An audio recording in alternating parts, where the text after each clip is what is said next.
Par la foi, Noé, divinement averti de ce qui ne se voyait pas encore, craignit et construisit une arche pour la sauvegarde de sa famille. Par cette arche, il condamna le monde et devint héritier de la justice, qui est selon la foi. Hébreux 11:7. Sur une île isolée au beau milieu de l'Arctique, des scientifiques ont creusé une chambre forte dans les glaciers, protégée par des portes blindées et des parois en béton armées. Elle a été nommée Arche de Noé. Des graines de toutes les espèces de plantes alimentaires y sont mises à l'abri, afin d'offrir aux générations futures la possibilité de réimplanter les cultures qui auraient été détruites par une catastrophe.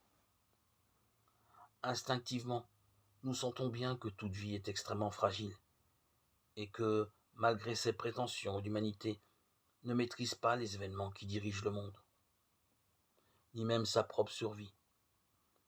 On craint le chaos et l'autodestruction, mais le contrôle du monde reste entre les mains de Dieu. Tout a été créé par lui et lui est avant tout, et tout subsiste par lui. Colossiens 1, 16, 17. Dieu avait dit à Noé, « Entre dans l'arche, toi et toute ta maison », Genèse 7, 1. Les hommes du temps de Noé étaient corrompus et violents. Dieu avait décidé de les détruire, le jugement était proche, et la seule possibilité de survie était l'arche.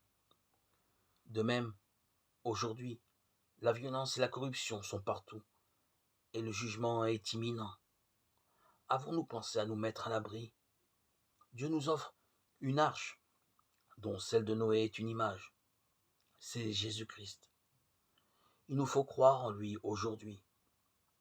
Il n'y a maintenant qu'une condamnation pour ceux qui sont dans le Christ Jésus. Romains 8, 1.